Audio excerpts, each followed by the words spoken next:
Hello दोस्तों, तो स्वागत है आपका मेरे इस प्यारे से यूट्यूब चैनल में। अगर आपको हॉरर और दिमाग को हिला देने वाली मूवियाँ पसंद है तो आज आपके लिए एक बहुत ही शानदार मूवी लेके आए हैं। आज हम बात करने वाले हैं अमेरिका की शानदार मूवी द पर्च के बारे में। कहानी को शुरू करने से पहले आप वीडियो को लाइक कर लें और चैनल को सब्सक्राइब कर दें। मूवी की शुरुआत में हम कुछ क्लिप्स देखते हैं जिसमें दिखाया जाता है कि लोग एक दूसरे को मार रहे होते हैं, एक दूसरे से लड़ रहे होते हैं, चारों तरफ घर जल रहे होते हैं, लोग एक दूसरे को मार रहे होते हैं, पूरा देश हिंसा की आग में जल रहा होता है जिसमें कई सौ लोग मारे जाते हैं। साल 2014 में अमेरिका की mayor republics of democratic party collapse कर गई होती है, जिसके बाद एक नई डेमोक्रेटिक पार्टी उभर के आती है जिसका नाम होता है new founded father of America. और इस पार्टी का लीडर यूएससी का प्रेसिडेंट होता है। वो और उसके सभी पार्टी के लोग मिलके एक न्यू लॉ बनाते हैं और उस लॉ का नाम पर्च होता है। वो ऐसा लॉ बनाते हैं कि पूरे साल में एक दिन यानी 12 घंटे के लिए सभी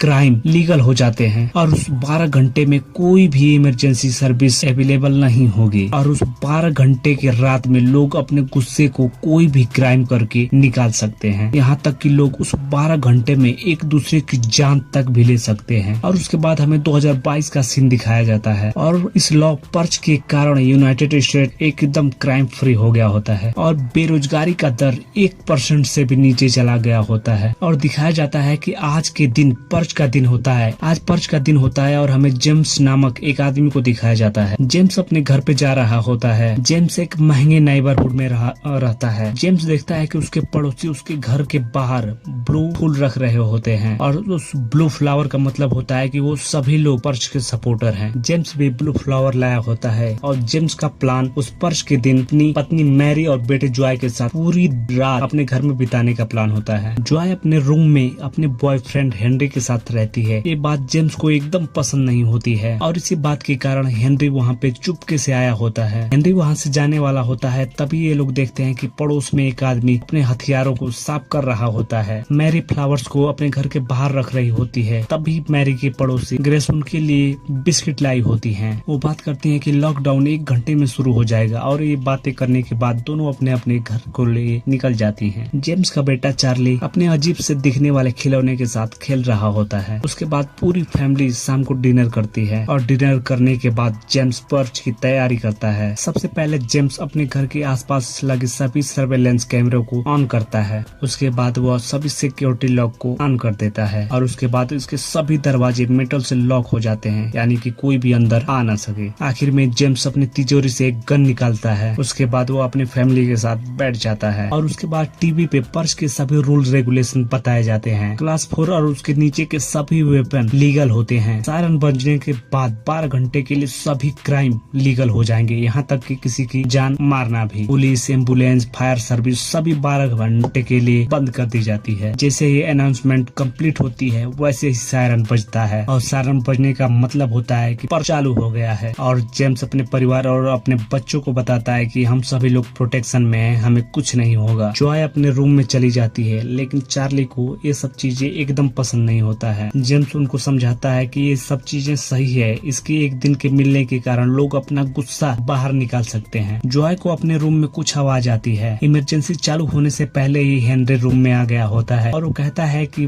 हेनरी कहता है कि वह जॉय के फादर से अपने रिलेशनशिप के बारे में बात करेगा और हेनरी कहता है कि अब कोई उसे बाहर भी नहीं निकाल सकता है क्योंकि इमरजेंसी लगने से पहले ही वो घर के अंदर आ गया होता है। और हेनरी कहता है कि बात रखने के लिए यही सबसे अच्छा मौका है। सभी लोग रिलैक्स कर रहे होते हैं।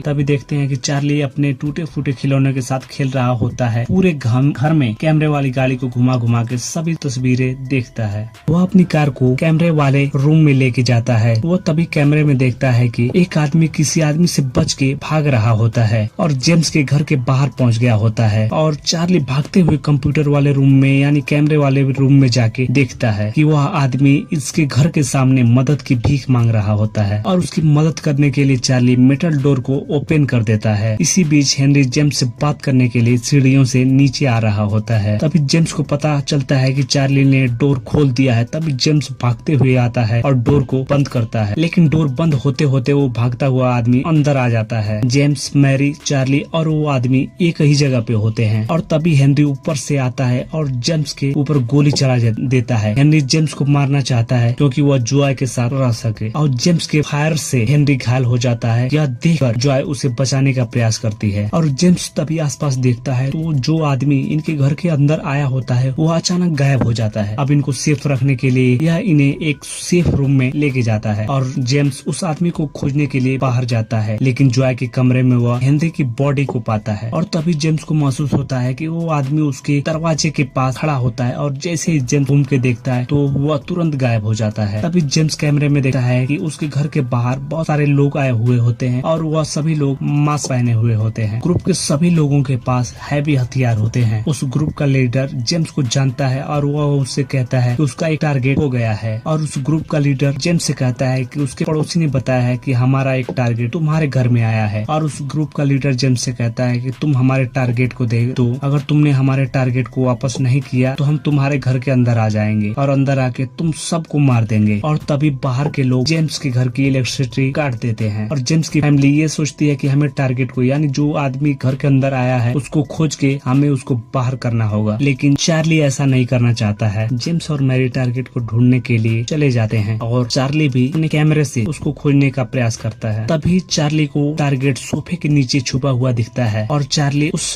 टारगेट को सिग्नल देता है और टॉय के पीछे आने के लिए कहता है। चार्ली उस टारगेट को बचाना चाहता है और उसको बुला के अपने रूम तक ले आता है और चार्ली अपने रूम में टारगेट को छिपा लेता है। तभी उस पर्च ग्रुप का लीडर जेम्स को बुलाता है और जेम्स उसे बताता है कि वो टारगेट को नहीं बचाना चाहता है और तभी उस पर्च का लीडर अपने ही आदमी को गोली मार के जेम्स को धमकाता है और उस पर्च का लीडर कहता है कि उसके पास एक ऐसी चीज है जिसके द्वारा वो इस मेटल के दरवाजे को भी तोड़ सकता है। फिर जेम्स अपनी फैमिली को बचाने के लिए फिर से उस टारगेट को ढूंढने लगता है। तभी जेम्स चार्ली के रूम में जाता है और देखता है कि टारगेट जॉय को अपने गन के पॉइंट पे रखा हुआ होता है। टारगेट जेम्स को धमकाता है। तभी पीछे से मैरी आ जाती है और जेम्स और टारगेट आपस में लड़ने लगते हैं। जेम्स अचानक टारगेट को शूट कर देता है जिसके बाद टारगेट घायल हो जाता है और टारगेट को एक चेयर पे बांध देते हैं। फिर भी टारगेट इनसे लड़ने का प्रयास जारी रखता है और तभी जेम्स उस टारगेट के घाव पे मैरी को मारने के लिए कहता है, जिसके बाद टारगेट अपनी हार मान लेता है। जेम्स उस टारगेट को बाहर देने के लिए तैयार होता है। तभी मैरी कहती है कि इसका मतलब हम लोग भी उन्हीं की तरह बन जाएंगे और टारगेट भी मानता है कि मैं बाहर जाने के लिए तैयार हूँ क्योंकि जेम्स अपनी फैमिली को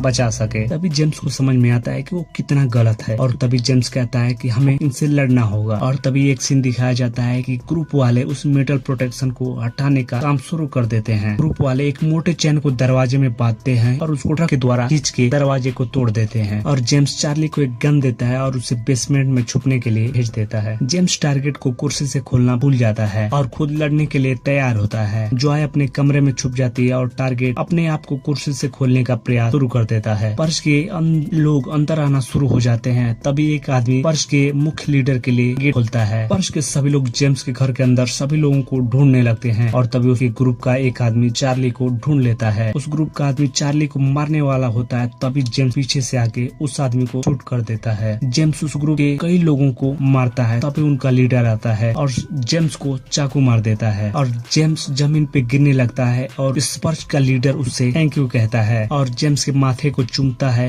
और फिर ये लोग घर की सभी चीजों को तोड़ने फोड़ने लगते हैं और चार्ली कैमरे को देख रहा होता है और वो देखता है कि दो लोग उसके घर की तरफ आ रहे होते हैं और ग्रुप के लोगों को मार रहे हो। वो देखता है कि दो लोग उसके ही पड़ोसी हैं और धीरे धीरे उनकी और कई पड़ोसी जेम्स हराने लगते हैं। इसी बीच मैरी को उस ग्रुप के लोग पकड़ लेते हैं। उस ग्रुप की एक लेडी मैरी को गुदगुदी करने लगती है और उसे जैसे ही मारने जाती है और तभी जेम्स के पड़ोसी मिस्टर मिसेस हेल्बन उनको गोलियों से खून डालते हैं और तुरंत मैरी जेम्स के पास आती है। तभी उस ग्रुप का लीडर उनके पास आ जाता है और ग्रुप का लीडर अपनी गन को तैयार करता है और उन्हें उनके बलिदानों के लिए धन्यवाद देता है और तभी जॉय वहाँ पे आ जाती है और ग्रुप के लीडर को कुछ करने से पहले उसे गोलियों से भून डालती है। जेम्स का पूरा परिवार जेम्स के पास बैठता है और रोने लगता है। तभी जेम्स के पड़ोसी वहाँ आते हैं। मैरी उन अपने पड़ोसियों को थैंक यू बोलने वाली होती है। तभी मैरी को पता चलता है कि उनके पड़ोसी भी जेम्स के पूरे फैमिली को मारना चाहते हैं। और तभी उसके पड़ोसी इनको बताते हैं कि वो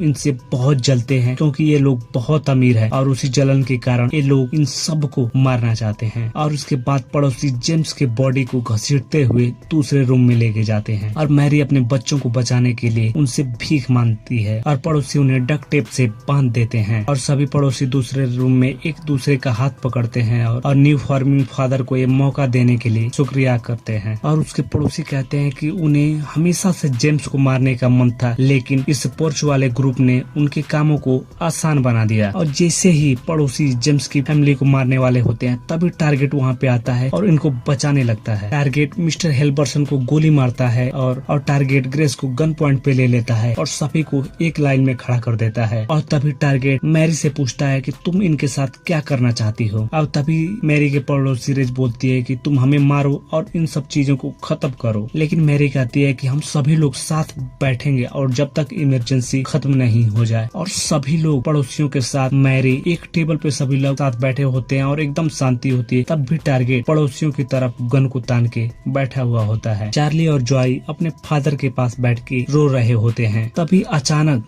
ग्रेस मैरी की राइफल लेने का प्रयास करती है। तभी मैरी ग्रेस के मुंह पर राइफल मारती है और उसे गाली देती है। तभी अचानक सायरन बजता है और का टाइम खत्म हो जाता है। उसके बाद पर्च खत्म होते ही मैरी सबको अपने अपने घर जाने को कहती है और तभी टारगेट भी जाने लगता है और मैरी उस टारगेट को शुक्रिया अदा करती है। तभी जॉय, चार्ली और मैरी बाहर जाके देखते हैं कि उनके घर के सामने डेड बॉडियों का ढेर लगा हुआ होता है। बैकग्राउंड में बताया जाता है कि यह सबसे सफल पर्च है क्योंकि लॉस एंजलिस की सड़कों पे लाशों का ढेर लगा हुआ होता है और स्टॉक मार्केट सबसे हाई पे चल रहा होता है। और मूवी के आखिरी में एक आदमी कहता है कि वह अमेरिकन होने पे गर्व नहीं करता क्योंकि उसके दोनों बच्चे पर्च में मारे गए होते हैं। आपको इस मूवी का कॉन्सेप्ट कैसा लगा कमेंट करके जरूर बताइएगा। Thank you.